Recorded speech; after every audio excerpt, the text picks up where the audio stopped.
The silence in Julian Vance's car was a physical thing. It had weight and texture, a heavy, wool blanket quality that muffled the outside world and amplified the space between us.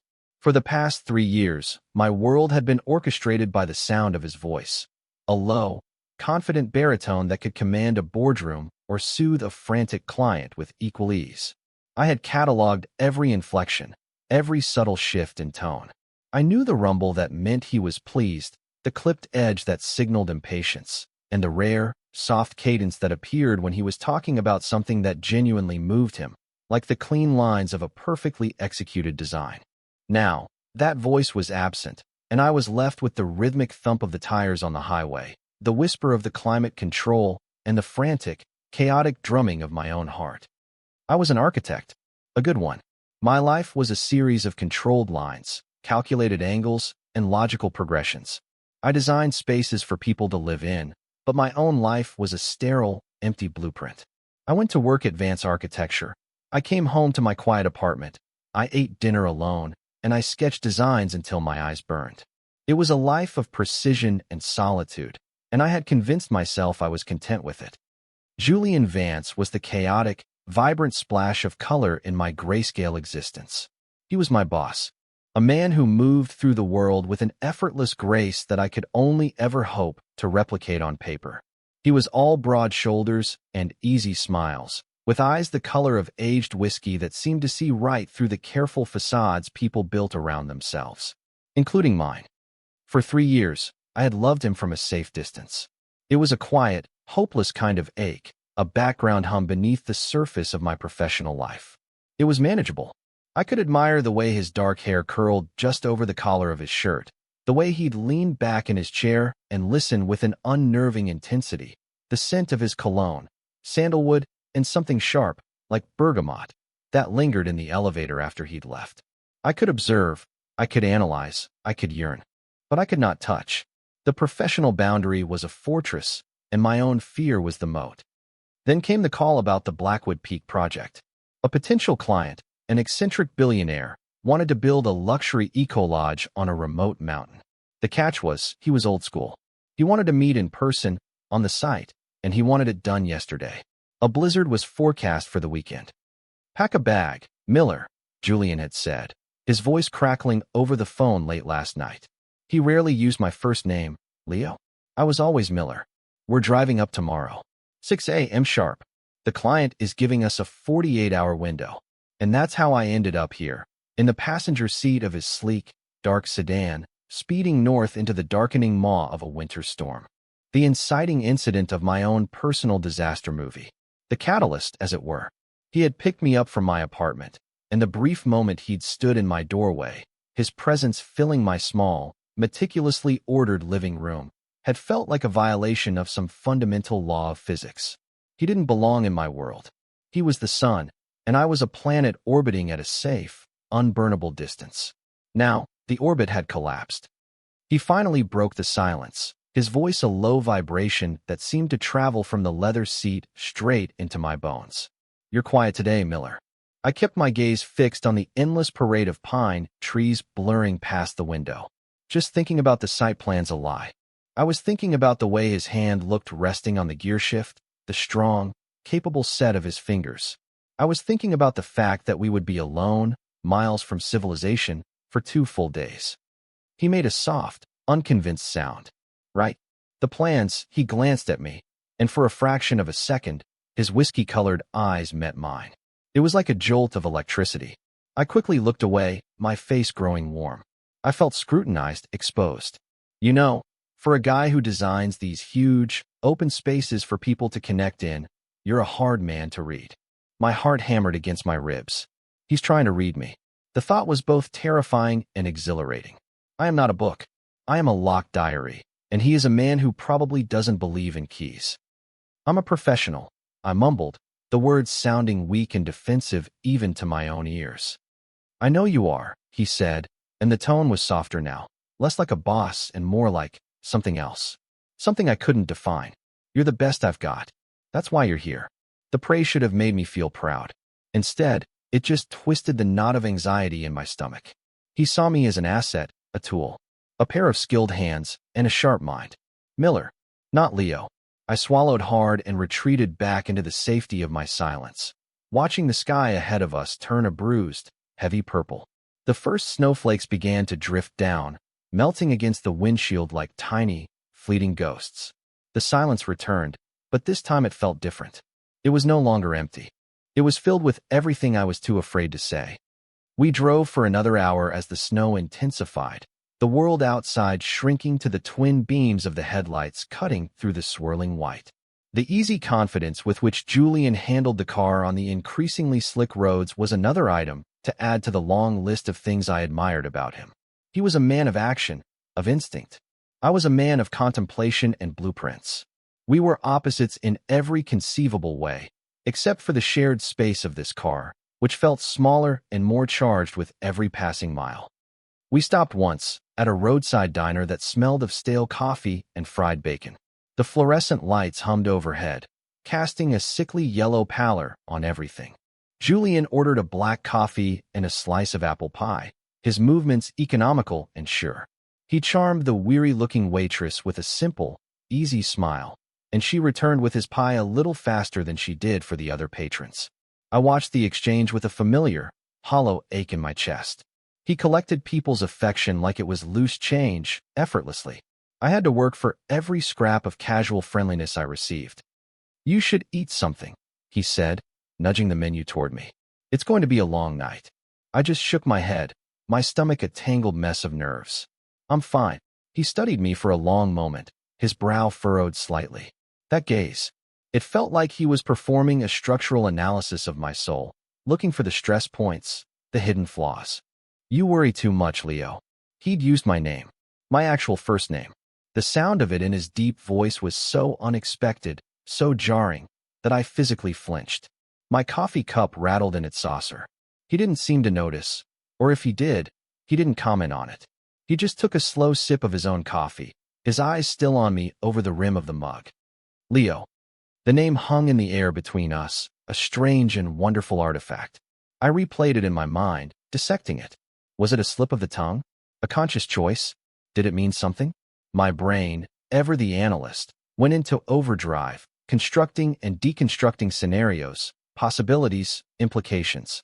It was just a name. My name. But from him, it felt like a gift. A secret whispered across a crowded room.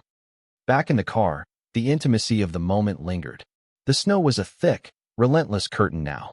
Julian's focus was entirely on the road, his jaw set in concentration.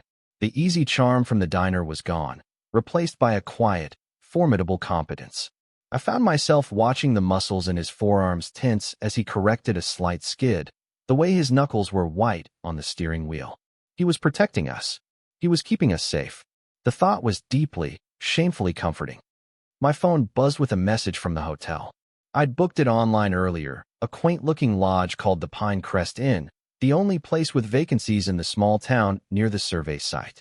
I read the message, and my blood ran cold.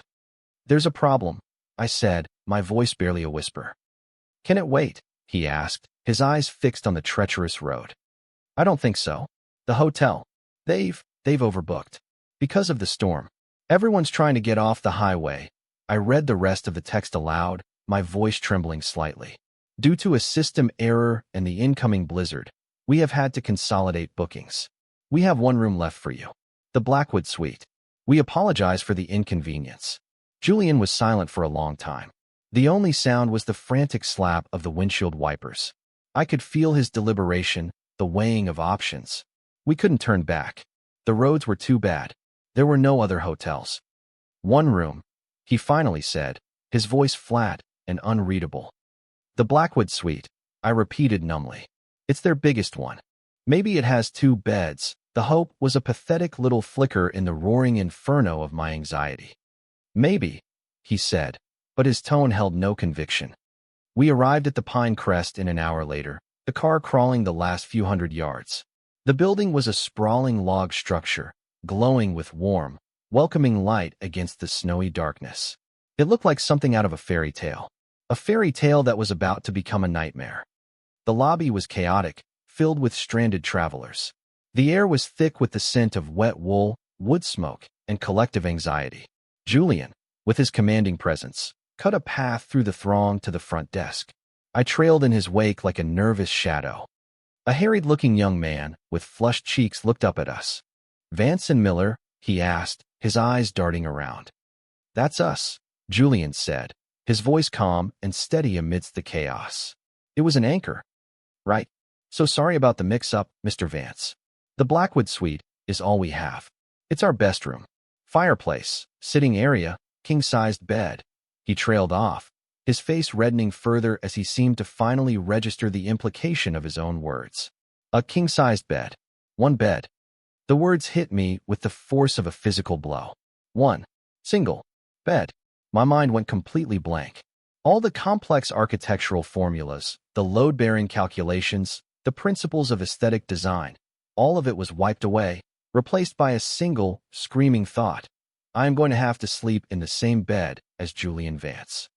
Julian didn't even blink. He placed his credit card on the counter. "We'll take it." He handled the entire transaction with an unnerving placidity. He signed the paperwork, took the heavy brass key, and thanked the flustered clerk. I just stood there, frozen, a statue of pure panic. My bag felt impossibly heavy in my hand. My lungs felt too small for my chest. He turned to me, a small, unreadable smile playing on his lips. "Shall we?" he asked, as if he were inviting me to a business lunch and not to share a bed in a forced intimacy scenario ripped from the pages of my most secret and terrifying fantasies. He put a hand on the small of my back to guide me toward the elevator. The touch was brief, casual, and utterly devastating. It was a simple gesture of direction, one a man might make 100 times a day without thinking. But for me, it was a brand. The warmth of his palms seeped through my coat and shirt, scorching a mark directly onto my skin. I tried not to stiffen, tried to breathe normally. My internal analysis went into a catastrophic meltdown. It means nothing. It's a social convention. He's just moving me through a crowd. It means everything. He's never touched me like that before. He knows. He must know. The suite was on the top floor. It was beautiful. A vaulted ceiling with exposed wooden beams, a massive stone fireplace where a low fire was already crackling, a cozy sitting area with 2 leather armchairs, and a wide window that looked out on the swirling snowstorm. And there, in an alcove to the side, was the bed. It was enormous. A majestic, carved wood monstrosity piled high with pillows and a thick duvet. It dominated the room, an undisputed monarch ruling over its kingdom of my impending doom. It was the only bed. My pathetic flicker of hope was officially extinguished. Julian dropped his bag by the door and walked over to the window, peering out into the white abyss. "Well," he said, his back to me, "looks like we're not going anywhere for a while." I stood just inside the door, clutching my bag like a shield. My throat was dry. Words were a foreign concept. He turned around and finally looked at me, really looked at me. His expression was no longer unreadable. It was soft, perceptive. He saw my panic. He saw the deer-in-the-headlights terror in my eyes. "Leo," he said, and my name was quiet, gentle. "I know this is awkward as hell." He walked over to the sitting area and gestured to the small sofa. "Look, I can take this thing. It looks like it was designed for a garden gnome with a bad back, but I'll manage." His willingness to take the uncomfortable option, to acknowledge my discomfort instead of ignoring it or making a joke, was a small act of kindness that somehow made the situation even worse. It made him more than just the confident, untouchable boss. It made him a good man. It made him harder to resist. "No," I heard myself say, the word coming out raspy. You shouldn't. You have the client meeting tomorrow. You need to sleep." "And you don't," he countered, one eyebrow raised. "It's a king-sized bed," I said, the words feeling ridiculous as I spoke them. "It's practically 2 beds. We can build a pillow wall. Or something." I sounded like a child suggesting a plan for a blanket fort. My internal sarcasm kicked in with brutal efficiency. "Yes, Leo, a wall of pillows will surely stop the catastrophic gravitational pull of your unrequited love." A slow smile spread across Julian's face. It wasn't a mocking smile. It was warm, genuine, and it made the corners of his eyes crinkle in a way that sent a fresh wave of heat through my chest. "A pillow wall," he repeated, the words laced with a soft amusement. "Okay, Miller. A pillow wall it is. Truce." He said it like we were negotiating a treaty, two opposing armies agreeing to a ceasefire. And in a way, we were. The war, for now, was only inside me. The process of getting ready for bed was a masterclass in choreographed avoidance. We gave each other space, a silent agreement to pretend the other didn't exist. He used the bathroom first, and I busied myself with unpacking the few things I'd brought, my movements stiff and unnatural. The sound of the shower running was an intimate intrusion, a reminder of his physical presence just a few feet away, separated only by a thin wall. I tried to focus on my laptop, on the site plans, but the lines and measurements swam before my eyes. All I could think about was him. When he emerged, he was wearing a simple gray t-shirt and a pair of dark pajama pants. His hair was damp and slightly tousled, and he smelled of hotel soap and clean, warm skin. My breath caught in my throat. The casual domesticity of it was a knife to the heart. This was a version of Julian I had never seen, stripped of his tailored suits and his professional armor. He looked younger, softer, more approachable, more dangerous. "All yours," he said, his voice a low rumble that seemed to vibrate in the cozy warmth of the room. I practically fled into the bathroom, locking the door behind me with a decisive click. I leaned against it, my forehead pressed to the cool wood, and took a deep, shuddering breath. "Get a grip, Leo." I stared at my reflection in the mirror. My face was pale, my eyes wide with a kind of terrified excitement. I looked like a man on the edge of a precipice. When I finally came out, my own heart pounding a frantic rhythm against my ribs, Julian was already in bed, on the side closest to the window. He was on his back, his hands laced behind his head, staring up at the beamed ceiling. He had kept his promise. A formidable wall of pillows, for deep, ran down the exact center of the mattress. It was both absurd and incredibly considerate. I hesitated for a moment, then walked to the empty side of the bed. My side. The mattress dipped as I sat down, the movement sending a tiny ripple across the duvet toward him. I slid under the covers, my body rigid with tension. The sheets were cool and crisp. I could feel the warmth radiating from his body, even through the pillow fortress. I could hear him breathing, a slow, steady rhythm in the quiet room. We lay there in silence for what felt like an eternity. The only sounds were the crackle of the fire and the howl of the wind outside. The storm was a wild, untamed thing, and we were trapped here, in this small pocket of warmth and light. Then, the lights flickered once, twice, and died. The room was plunged into absolute darkness, save for the faint, dancing orange glow from the fireplace. The sudden absence of light was a shock, stripping away the last of our pretenses. We were just two people in a bed, in the dark, in the middle of a blizzard. The intimacy was suffocating. "Well," Julian's voice came out of the blackness, startlingly close. "That's convenient." I could hear the smile in his voice, and it made something in my chest loosen. "Perfect," I managed to choke out. His breathing was the only anchor I had in the disorienting dark. Inhale, exhale. A steady metronome marking the seconds. I focused on it, trying to match my own ragged breaths to his. The pillow wall between us suddenly felt flimsy, inadequate. "You okay over there, Leo?" he asked, his voice soft. He'd used my name again. It felt different in the darkness, more personal, more real. "Yeah," I lied. "Fine." He was quiet for a moment. I could feel him shift, the mattress moving with him. "You know," he said, his voice thoughtful, "I've been working with you for 3 years. I know you can design a cantilevered roof that would make God weep. I know you drink your coffee with 1 sugar. I know you hum, very quietly, when you're concentrating. But I don't actually know you." The observation was so direct, so astute, it stole the air from my lungs. He noticed that I hummed? The thought that he paid that much attention to me was both thrilling and terrifying. "Not much to know," I said, my voice barely audible. "I don't believe that," he said simply. Another beat of silence. The fire popped, sending a shower of sparks up the chimney. "Ever get lonely, Leo?" The question was a precision strike. It bypassed all my walls, all my carefully constructed defenses, and hit the very core of me. It was the question I asked myself every night in my empty apartment. It was the truth I lived with every single day. Loneliness was the architect of my life. Tears pricked at the back of my eyes.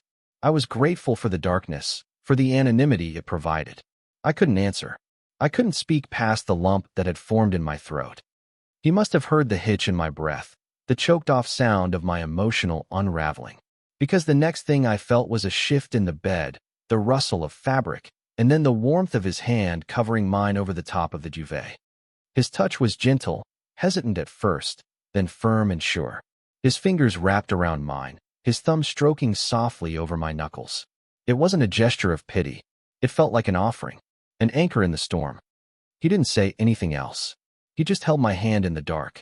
And for the first time in as long as I could remember, in the midst of a blizzard, in the most awkward and professionally compromising situation of my life, I didn't feel lonely. I felt found. I must have fallen asleep at some point, because the next thing I knew, a pale, gray light was filtering through the window. The storm had passed. The world outside was blanketed in a thick, pristine layer of snow. The fire had died down to glowing embers, and the room was cold. My first conscious thought was of the warmth. A deep, pervasive warmth that enveloped my entire body. My second thought was that the pillow wall was gone. My third, and most heart-stopping, was that the warmth was coming from Julian. Sometime during the night, we had moved.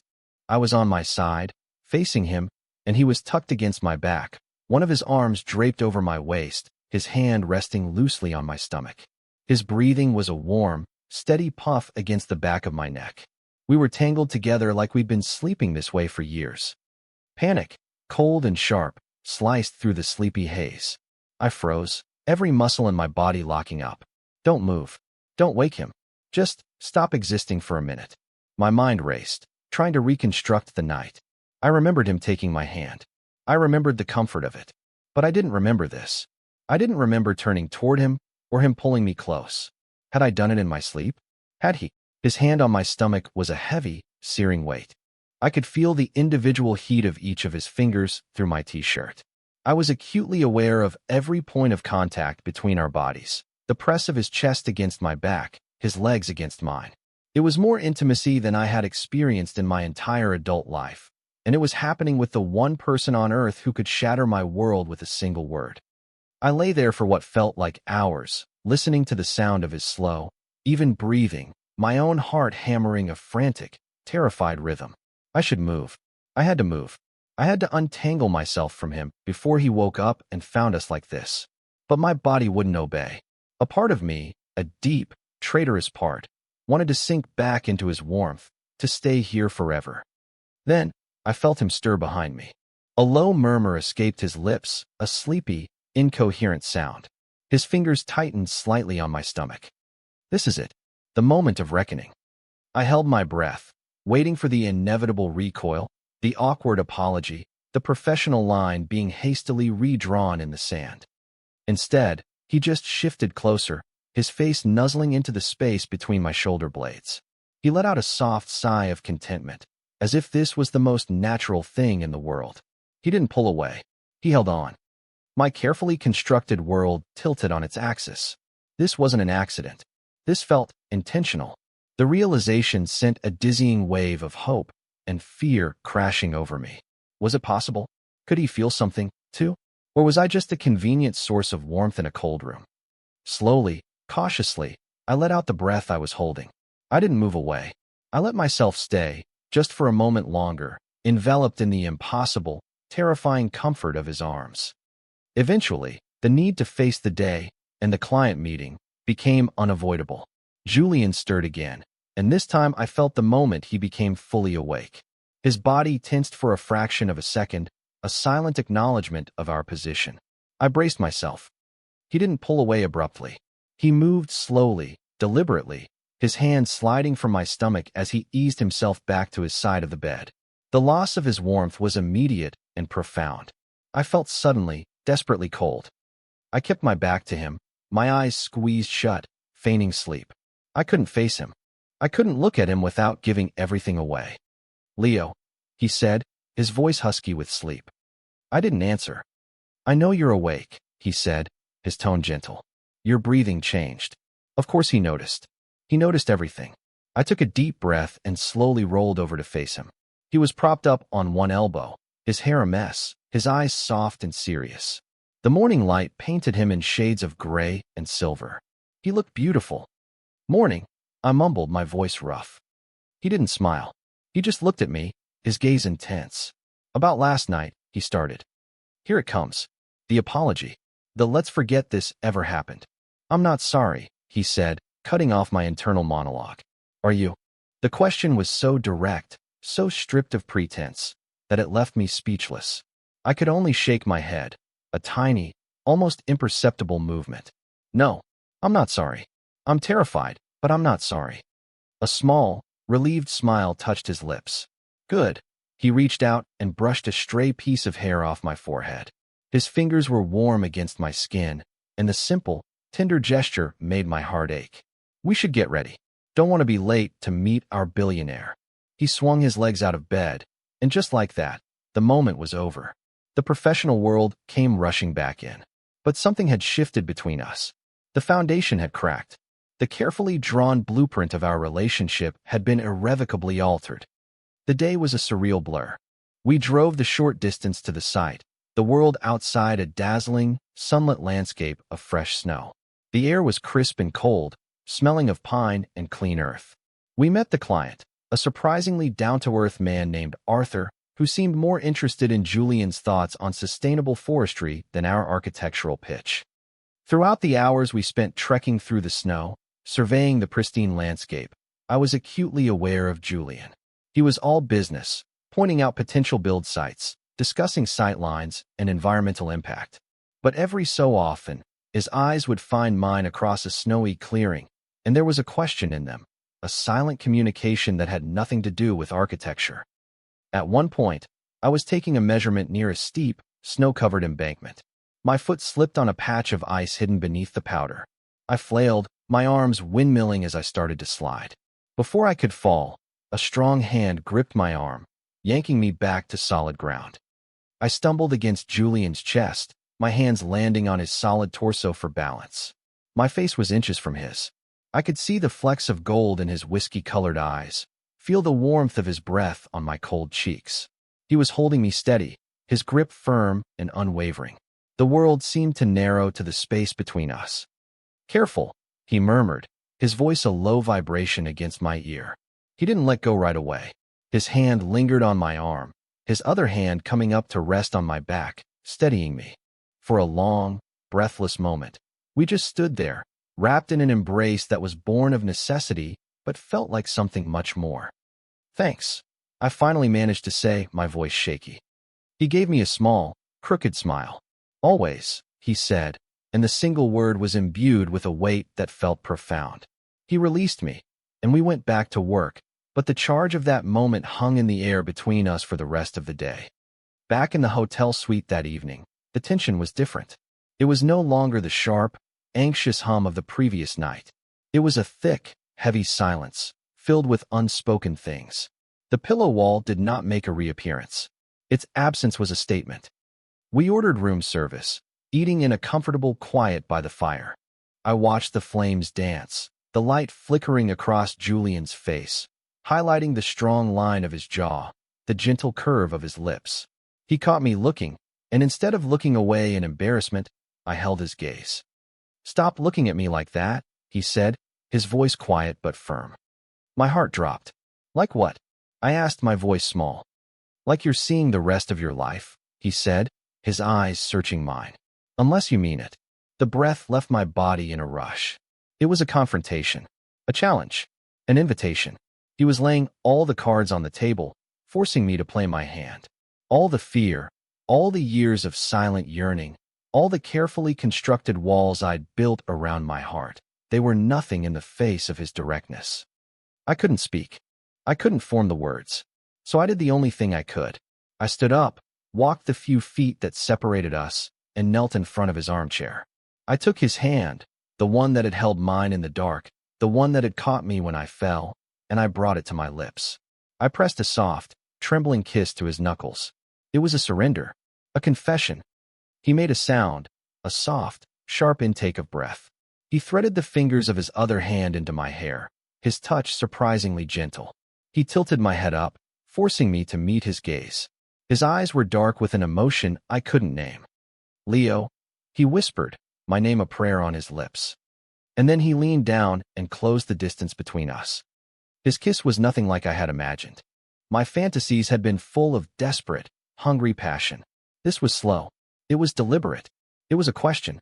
His lips were soft, tentative against mine, asking for permission. When I leaned into him, my own lips parting in a silent answer, the kiss deepened. It was a kiss of discovery. It tasted of the wine we'd had with dinner, of wood smoke, of him. It was the scratch of his evening stubble against my smooth skin, the gentle pressure of his hand in my hair, the low groan that rumbled in his chest. It was relief. It was a feeling of rightness so profound it made me dizzy. It was the feeling of coming home to a place I'd never been before. When we finally broke apart, we were both breathless. He rested his forehead against mine, his eyes closed. I could feel the steady beat of his heart through the palm of my hand, which was now pressed flat against his chest. "I've been waiting a long time to do that," he murmured, his voice thick with emotion. 3 years, I whispered, the confession tumbling out of me before I could stop it. He pulled back slightly, his eyes opening to look into mine. A slow, wondrous smile spread across his face. "Only 3, he teased gently. "Feels like I've been waiting for you my whole life." That night, we slept in the same bed, not as a matter of necessity, but as a matter of choice. There were no pillow walls. There was no distance. I fell asleep in his arms, his steady breathing a lullaby against my ear, and for the first time, the future didn't feel like a blank blueprint. It felt like a space we could design together. I woke first, to the soft morning light filtering through the window. For a moment, I was disoriented, the unfamiliar ceiling and the weight of an arm around me a gentle puzzle. Then it all came rushing back. The snow, the shared bed, the confession, the kiss. Julian.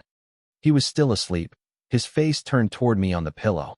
In the unguarded state of sleep, he looked younger, the lines of stress and command erased from his features.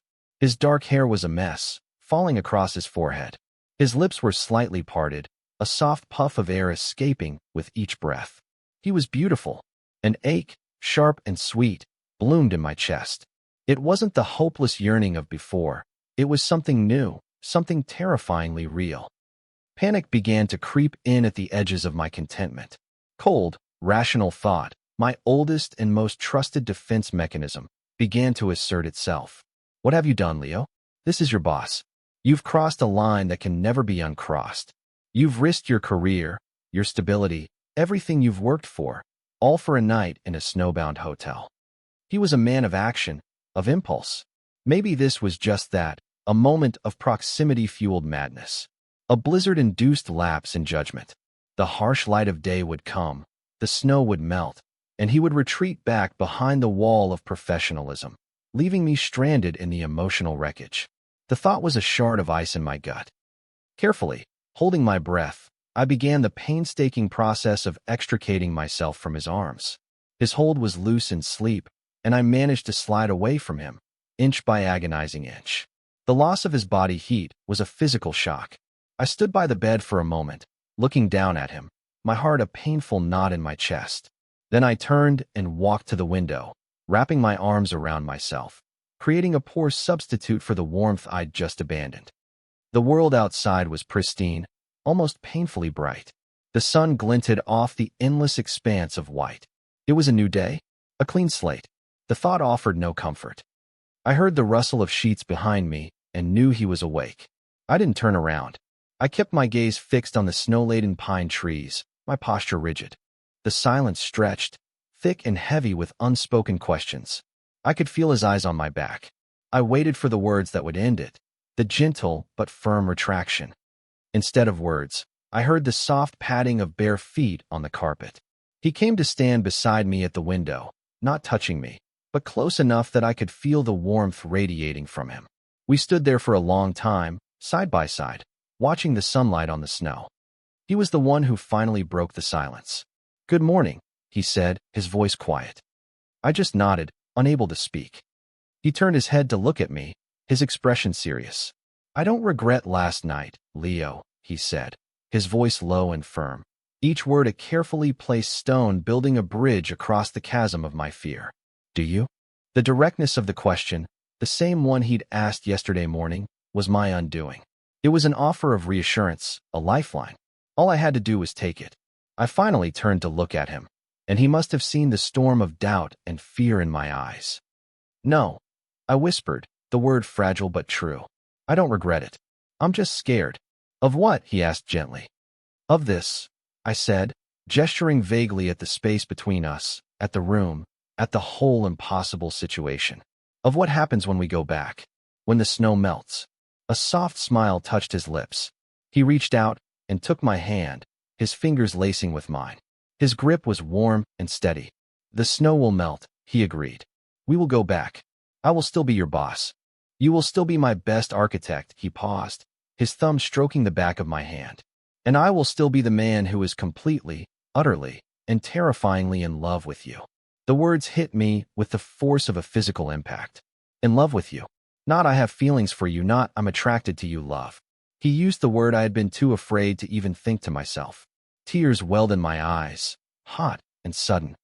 "Julian," I breathed, his name a broken sound. He stepped closer, using our joined hands to pull me gently toward him. He wrapped his other arm around my waist, drawing me into a firm, grounding embrace. I buried my face in the crook of his neck, breathing in his scent, a mixture of sleep and soap in him. I could feel the steady, reassuring beat of his heart against my cheek. "I know you, Leo," he murmured into my hair. "I know you overthink everything. I know you build walls. I've spent 3 years trying to find a crack in them. This," he said, holding me tighter, "is not a lapse in judgment. This is a course correction." We stood there, holding each other, as the sun climbed higher in the sky, and for the first time, I allowed myself to believe that this might be real. That this wasn't just a fleeting moment born of isolation and a snowstorm, but the beginning of something solid, something that could be built to last.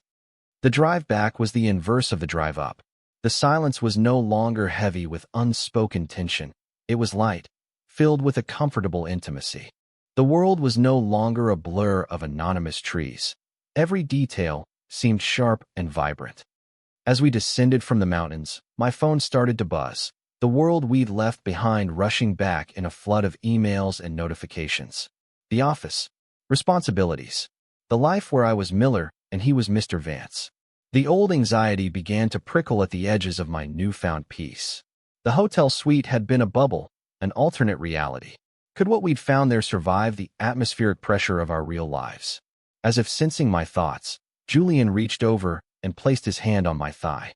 It was a simple gesture, but it was possessive, grounding, a clear, unambiguous statement in the face of the encroaching world. This is real. We are real. My anxiety receded, replaced by a warm, spreading calm. I placed my hand over his, lacing our fingers together on my leg.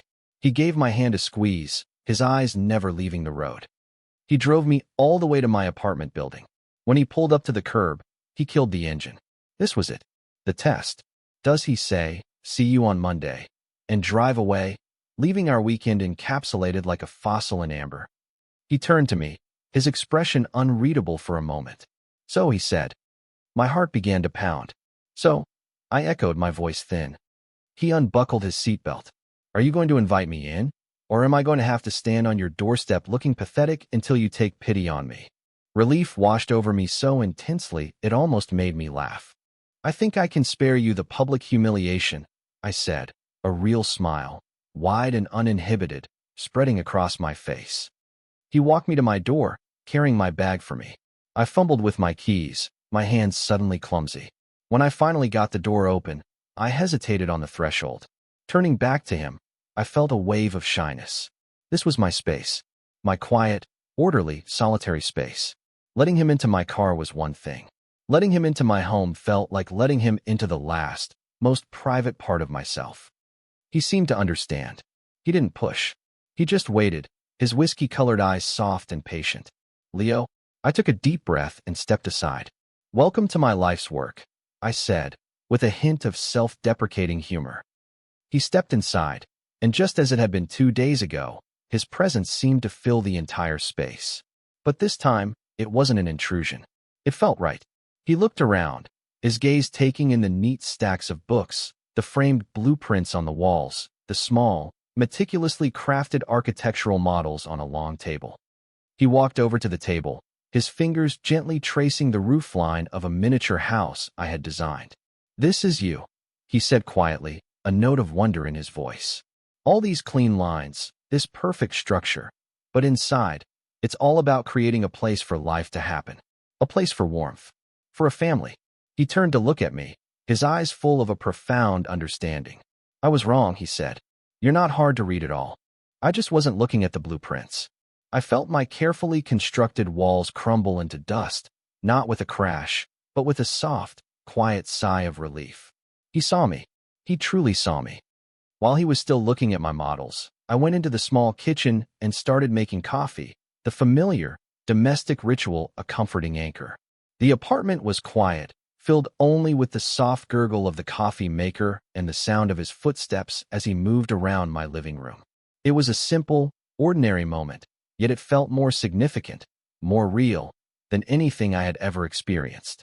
The tense, yearning silence of my old life had been replaced by this, a shared, comfortable quiet. He came to lean against the kitchen doorway, watching me. He was wearing a soft, dark sweater, and with the afternoon light slanting through the window behind him, he looked like he belonged there. He looked like he was already a part of the landscape of my home. "What happens now?" I asked, my voice barely a whisper as I poured coffee into 2 mugs. He pushed off from the doorframe and walked toward me, closing the small space between us. He took the mugs from my hands and set them on the counter. Then he cupped my face in his warm, strong hands, his thumbs stroking my cheekbones. "Now," he said, his voice a low, steady promise, "we build something. Together." He kissed me again, and this kiss was different from the others. It wasn't a question or a confession. It was a statement of intent. It was the laying of a foundation. It was solid. It was sure. Later, as dusk settled over the city, we sat on my small sofa, the coffee long forgotten. I was leaning against him, my head on his shoulder, his arm wrapped securely around me. His fingers were idly tracing patterns on my arm. For the first time, my mind was quiet. The constant buzz of analysis and anxiety was gone, replaced by a deep, resonant peace. I thought about the man I was 3 days ago, the lonely architect living a life of quiet observation, convinced he was content in his solitude. He seemed like a stranger to me now, a preliminary sketch of the person I was becoming. Julian hadn't just entered my life, he had redrawn it. He had taken my sterile blueprint and filled it with light and color and the chaotic, beautiful mess of genuine emotion. He shifted, pressing a soft kiss to the top of my head. "What are you thinking about?" he murmured. I tilted my head back to look at him, at the face I had admired from afar for so long. Now so close I could see the tiny lines around his eyes, the exact shade of gold in their depths. "I was just thinking," I said, a slow smile spreading across my face, "that I've never been a fan of open-plan living. I've always preferred walls." I reached up and touched his face, my fingers tracing the line of his jaw. "You've completely ruined my aesthetic." He laughed, a deep, warm sound that filled the quiet room and settled right into the center of my chest. It was the sound of a new beginning. It was the sound of home.